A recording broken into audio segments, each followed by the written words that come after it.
She's one of Twitter's most recognizable frontwomen. If you are not following Madalyn Sklar, it's not too late. She's one of the most giving and successful digital marketers you will ever meet. A sift through just a few of her tweets will make your Twitter space smarter by at least 20%. While Sklar knows how to riff a tweet, she is also a champion of indie music artists. Her GoGirls music has empowered numerous musicians with a community that embraces and helps them grow and get better gigs. A music coach, a social media consultant and strategist, founder of GoGirls Music Fest, Invasion of the GoGirls, and Twitter Smarter, the Huffington Post has named Sklar as one of 50 women entrepreneurs to follow.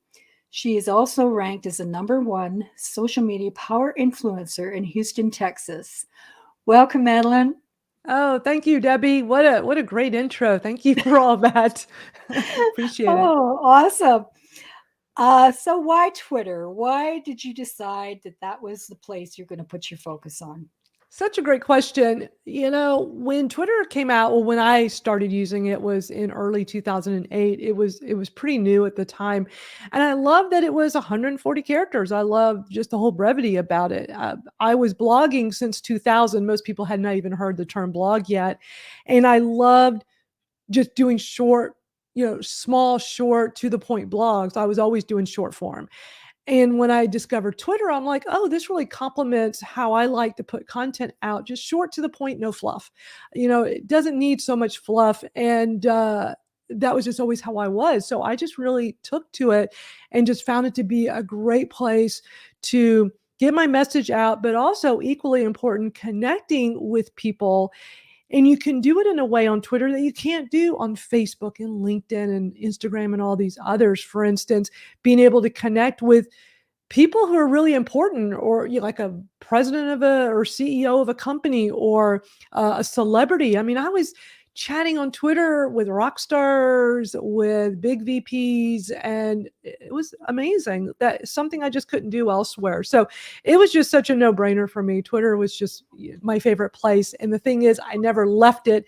There's always these shiny objects everybody runs to. Oh, look at this new thing called Snapchat, and look at this new thing called TikTok, and people just abandon Twitter to go jump on this new bandwagon of whatever's the latest, greatest. But I just stuck by Twitter because I've always believed in it and always felt like this is a great platform for people, no matter what they do in business or even just for personal and for hobbies and fun. So I just learn a lot, and then I turn around and share it with whoever wants to listen. And there are still so many who say, oh, I tried Facebook once and it didn't work for us. And yet those businesses think social media management is an intern position. So how do we convince them to really take these platforms seriously? Oh, great question. Well, definitely early on with all the social media platforms, everybody thought, we don't need to spend time on this. Let's just have an intern, or let's just have my child, or, the babysitter. Like, nobody took this seriously with social media in the beginning. And I feel like we've really evolved over time now, where I think businesses really get it, that it's not something for the intern. Because think about this. Do you want your intern being the voice of your business? No. And I think a lot of businesses realized that when they did put their intern in charge of their social media, and then wondered why it was hurting their business, because an intern is not the most well-versed with dealing with customer service, because these days people jump onto their social media, especially a platform like Twitter, to complain about a problem with a company. I mean, I can remember easily, like probably 15 years ago, like tweeting, dear at UPS, where's my package? Like having problems, and like, who wants to call an 800 number and be on hold forever? I mean, that's how we always dealt with customer service. You knew you were going to be on hold a long time.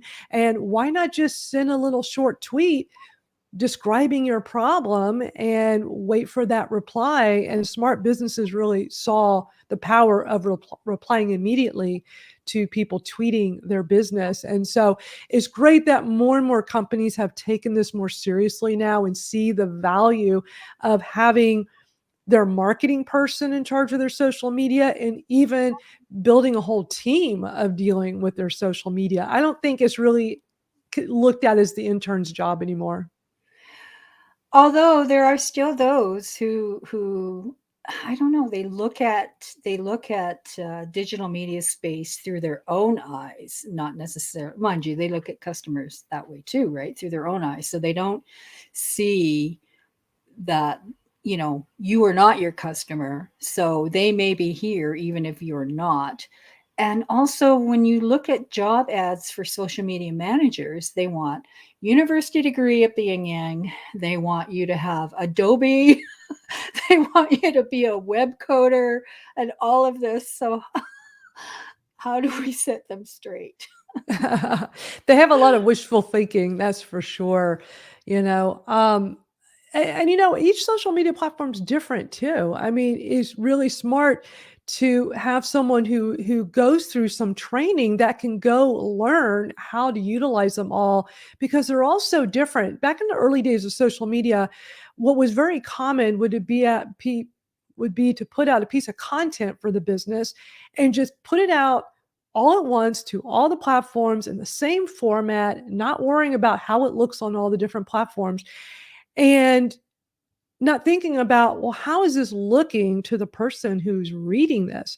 And so what was really common was there was a way you could connect them all. So like typically somebody would post on their Facebook business page, and then it would automatically put out a tweet and go out to other, back in the MySpace days, go on MySpace in different platforms, but it didn't translate properly. So they thought they were keeping the job easy and simple by just posting one time and have it just fly out to all the different platforms. But, there's so many learning curves to all of this. And the smart ones realize like, that's not necessarily the best way to do this. And then when the algorithm started taking over several years ago, a lot of the smart businesses on social media started realizing, well, we need to upload, if we're going to have a video, we need to upload the video to Facebook. We got to upload the video separately to Instagram. We got to upload it separately to Twitter, because if we just, you know, put up a YouTube video and then share the YouTube link everywhere, it may not necessarily work well with the algorithm.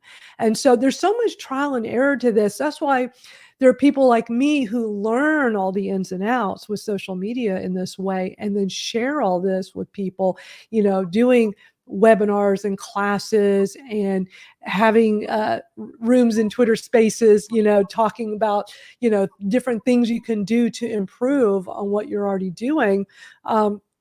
It's almost like you would think they might come up with some kind of degree for people, like a social media marketing degree, because there's so much to it. It's not how it originally started, where it was just so simple, just type a tweet, post on Facebook. Is so much more beyond that now. Well, and also it's hard you can't just stop. You learn this and stop. They change. Like probably by Constant the time we've been on changing. this broadcast, Twitter and Facebook have changed their There'll be algorithms something probably new. 5 times, right? So you can't be an expert in this field unless you learn. You have to be constantly learning, and I've always been a lifelong learner.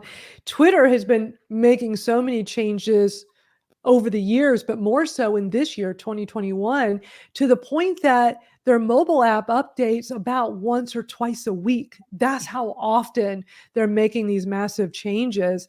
So it's really interesting. Like you really have to stay on top of the latest and know the right blogs and publications and the right experts to follow, so that you're always in the know, so that you can take that information and apply it to how you're using social media for your business. And even if you follow the right people in these digital feeds, particularly Twitter, you still get exposed to the cyber bullies and trolls. And so, what advice would you give someone when a troll hijacks their comment feeds and conversations, especially when they're public figures? I don't think the just shut your computer and close your account Right. or what you do. So how would you advise somebody?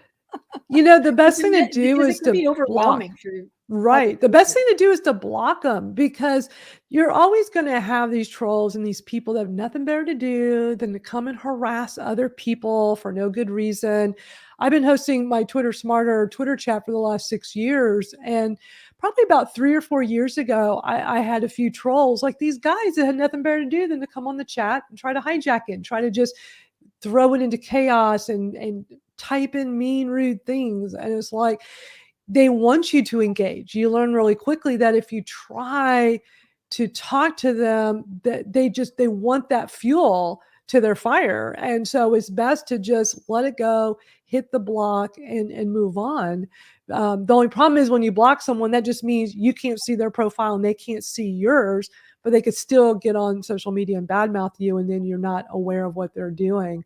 That's the only drawback with that. But so many times it's just not worth engaging, and it's best to just move on. Now, with my Twitter chat, I have such a great following and such big fans on there that many times when you're in that kind of situation and some bad actor comes on, your community will go shut them up for you, which is always True. nice. So that's always a big plus, that, when you're doing great work and people like and respect you, and you get somebody that tries to come in and mess that up as a troll, usually before you even say anything, your community has already responded. So when I started out in learning about digital media, my go-to guy was Eric Qualman, and he had a way of simplifying these platforms in such an easy way, for particularly for business. So why it was so important to participate. So when you were starting out, who was your spirit guide? I have been doing, well, first of all, I've been doing digital marketing for 25 years, and there was nobody doing what I was doing before me. So I had no mentors, nobody to look up to.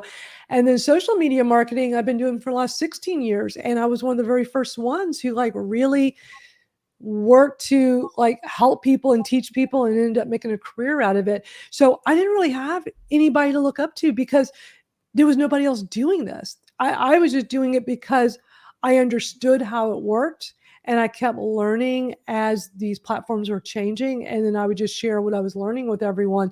So it's kind of the other way around. Everybody was looking up to me as the mentor and the person to watch.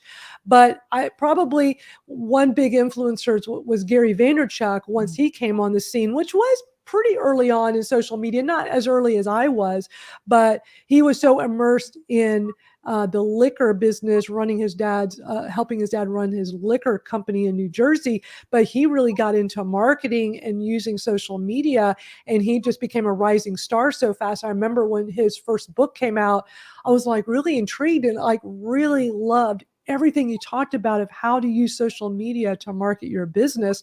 So he kind of became my virtual mentor. And I did get the opportunity to meet him years later at a Social Media Marketing World, which is the largest social media conference in the US. And what was so amazing, I had the opportunity to meet him and talk to him for a few seconds. And I introduced myself and he goes, "I know who you are." I was like, holy cow, that was such a big honor. So he was paying attention, I guess, to people that knew what they were doing in social media. So that was very amazing to me. But yeah, there just weren't very many. So I've just been more of one of the leaders in this, and not trying to be. It just sort of happened, just like how 25 years ago I saw the power of this new internet thing and thought, hey, this is really cool. And I was learning how to create my own web page. And then all of a sudden, people wanted me to build it for them. And I thought, well, this could be a business. So I was one of the very first web designers in Houston, where I live. I mean, there were like 3 of us that were the very first ones doing this in 1996.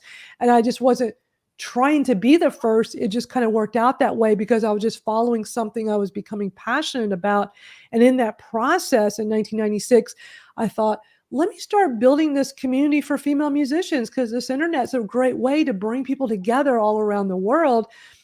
And again, one trying to be like some leader in this, but I mean, I started the first online community that became the oldest and largest for bringing female musicians together. So I just tend to have a knack for that, and I'm not trying to. I love being an early adopter to things. When I see things that are new and interesting, especially in tech, I usually just, learn everything I can and then share it with everyone what I'm learning. And it's really served me well. Like, it's just really amazing when I look back and, starting all these things so early, and then social media years later, same exact thing, because there really weren't that many people venturing into it. But I was in the music business, and MySpace was really the first big platform for social media that most of us learned on. And while a lot of people laugh when they hear MySpace, because it was kind of an interesting site, but for the music business, it was gold. I mean, I helped so many bands do so well with their music marketing using the power of MySpace. And so it really allowed me to learn a lot of ins and outs of how we could take a platform like this and use it to help us in business. And for this, it was for these musicians. And then when Facebook came out, and when Twitter and YouTube, we were already kind of figuring out like ways of strategizing to use these platforms, and then learning the ins and outs of each platform and like how to make this best work. So, really Gary Vaynerchuk was the only one that fit into all of that, of somebody I really looked up to. So yeah, interesting, huh? It is, yeah. And of course, these platforms come and go, but Twitter and Facebook have stood the test of time. They have. So which is really encouraging. But But how let do me we tell you prepare though, for the day when they're not there, though? exactly. And see, we learned a big lesson in all this with MySpace, because Yeah. back at the height of MySpace, never in a million years did any of us think MySpace would go away. And we built these great big communities, got all these followers, I would spend countless hours building up, had a huge following on there, only to one day have it go away. And what do you have to show for it? Nothing. Yeah. Because you weren't able to collect their email address. You didn't have any contact info. You just had the person's username. That's all we had. And the big lesson we all learned in that was, don't stop doing email marketing. Still collect email addresses. Use social media to build your mailing list, because when these social media platforms go away, or in the case of exactly a week ago when Facebook was down all day, and Instagram and WhatsApp, and everybody's like, oh my gosh, what do I do? Let's go to Twitter. A lot of people are like, hey, I can still contact all of my people because I can send them an email. And so it really shows the power of like having those email addresses is gold. So we don't want to, because a lot of times people think, oh, I've got this big audience on social media. I don't need an email address anymore. I don't need to do all that. Not really smart, because we didn't think MySpace would go away, and it did. And Twitter and Facebook, I mean, we don't want it to go away, but something could happen tomorrow and it could be gone. There's no way to know. Even though these are big billion-dollar corporations, so is MySpace. I mean, I remember when MySpace was bought years ago, it was bought for a crazy amount of money. I mean, so everybody's like, it's not going anywhere. It's just being sold to somebody else to take it over. And then it's gone. So when you started the indie music community, were the musicians reluctant at first to get involved? No, musicians were really starting to embrace this new internet platform, and found it very intriguing that they could connect with people in a whole new way. Because prior to the internet, a musician would go play a show, whether it was local or they would go travel, and it costs money to go travel. I mean, they have a lot of expenses doing that, but that was the only way to play your music in front of people, make new fans. The internet allowed them to get in front of people all over the world and have people buy their music without having to go see them in person. So a lot of them saw the power of that and really embraced the internet as a whole, and started building their own websites and finding ways to sell their music online. So for some, it took a long time, because there were plenty of people that were not very technical and couldn't even understand how to do email and even get on the internet. But very quickly, many of them realized they need to learn how to do this, because it could really be beneficial to their career. And way back when, remember the Napster days? Oh yeah. The studios owned you, and it was really hard to get into a studio, which is where the timing of all this was probably perfect. Yeah, because prior to the internet, it was really hard to make money as a musician. You had to rely on a record deal, which means you had to, have some popularity, be getting a lot of people coming to your shows to get the attraction of a label. And yeah, labels they sign your life away. I mean, like you really don't. People think, oh, rock stars make all this money. Not really. Most of them don't. Not unless you're a mega star. It's But like most of book them, publishing where yeah, the exactly. producer gets all the money. Right, so it's usually through the touring where they make more of their money, but with the internet, we started seeing the emergence of what was called indie artists, independent artists, and these were people putting out their own music, doing their own thing, so they get all the proceeds of the sales, um, and there was software that was helping them to do this without having to be in a studio. It's called Pro Tools. And so once Pro Tools, which was, I don't know exactly when it came out, but a lot of this all happened around the time with the internet and all this new technology. But people had this computer software they could have where they could just record an album through their computer in their bedroom. And it's like, wow, I don't have to go book a studio and spend countless thousands of dollars and hire an engineer and do all this work and then go spend a ton of money having the music made into, back when it was cassettes and records and then eventually into the MP3s. It was a very expensive way, for musicians to get their music out, and the internet really changed that. And we saw this emergence of so many more independent artists coming out. And that was, when I just saw so many of these people on the internet, like just looking for help and getting their music heard. They already were putting their music together, but had nobody to listen to them other than their local community where they would perform. So really the internet changed that for so many people. Just talked to two Canadian artists, Justin Bieber and Shawn Mendes. Right. Exactly. You know, So, do you sing or play an instrument? I grew up playing guitar, so I mean that was why I was always interested with music stuff, just for fun. It was just more of a hobby, but I just always felt like I would do something in the music business as an adult, and just had no idea that it would, the internet would lead me to that. So it was a lot of fun. I did it for 20 years, and but when I was learning all the ins and outs of social media at that time, I was also teaching that to a lot of people, not just musicians. And then over time, I'd go through these periods where I felt like I was juggling two full-time jobs because my music business stuff was very much a full-time job. And then I was always doing something else, whether it was web design or coaching and consulting with musicians, helping them with their marketing. And then slowly started transitioning to be just more known for social media as a whole and not just for musicians. I just wanted to kind of break out of that musician world where, I didn't want people to think only musicians could work with me, basically, especially being that I ran a site for female musicians. Guys thought they could, like, oh, well, she only works with female music. Like there were a lot of assumptions. And I did not want to be limited over time. It took a while, but over time, I started feeling like I was being limited by that. And I wanted to really expand more of who I can serve. And because I've gained so much knowledge, I felt like I could help anybody, music business or not. I mean, I just want to help people. A lot of entrepreneurs, business owners need help as well. And then as social media was evolving and evolving and evolving, there were a lot of people like me who would help people with social media, but then I became the one they looked up to. I was their virtual mentor. And I started realizing that's also part of my audience. They want to learn from me as well.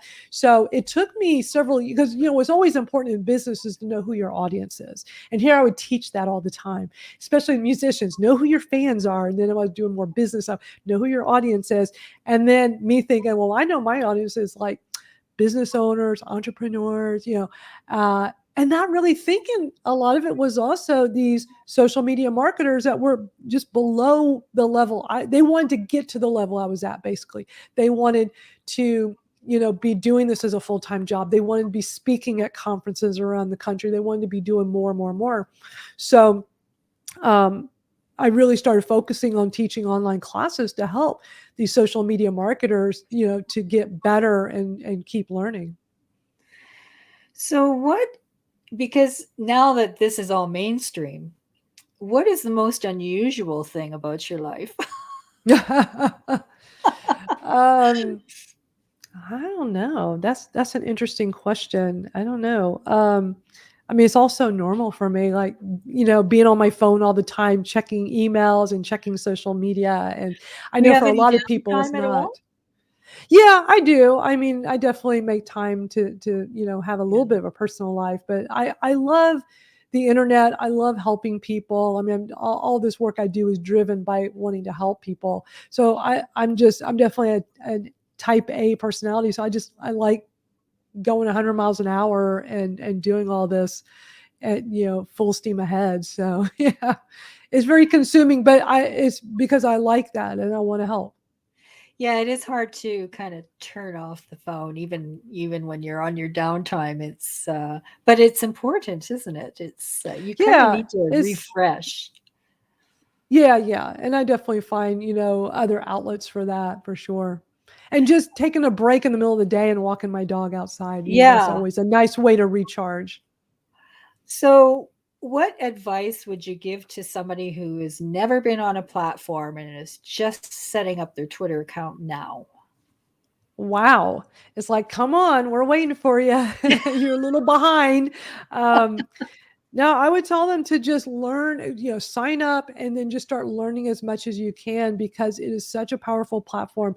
It's no longer this little place where you can type a tweet of 140 characters, it's 280 characters. They doubled that years ago. But this platform keeps evolving and it does so much. I mean, now they've got Twitter Spaces, which is the audio platform, where right inside of Twitter, you can get on and just listen to people have conversations about pretty much everything that there is in the world. I like to get on there and teach. Like one of mine that I do each week is on Saturday afternoons at 1 o'clock Eastern, where we review Twitter profiles and we try to help people improve their profile so that more people notice it. And then on Wednesday afternoons, it's called All Things Audio. We actually turn it into a podcast as well. We record it live inside Twitter Spaces. It's a lot like this. It's like a webcast, but minus the video. It's just audio only, which is actually nice because then people don't feel like they have to get dressed up and look camera ready. They can just be listening while they're out walking their dog or doing something else. And people can just listen passively. It's like a live podcast, basically. But me and my host come on All Things Audio and we just share the latest with social audio, which has become a really big thing this year. And then my Twitter Smarter chat I do every Thursday afternoon. We then, after the chat, move it over to Twitter Spaces to what I call my after chat, where we continue the conversation. But instead of typing our tweets, we just chat in the app and have a fun conversation. So just so many aspects to Twitter now. It does so much. So it's such a well-rounded platform now that pretty much everything you want to do is right there in it as a way to get your message out and to connect with new people. Exactly. It's a great community to connect. Thank you. Thank you so much for being here. This is Thank you, awesome. Debbie. I appreciate it. Yeah, And I you're so really. impressive. You've done a lot of cool Oh, things. thank you. I've been around. You've got a great bio. So you've been doing Thank some you. neat stuff. Thank you so much. And we'll look for you again on Twitter. Absolutely. I'm really easy to find since my name's a little unusual, Madalyn Sklar. You can find me with my full name on, .com and all the different social media platforms. Thank you, Madalyn.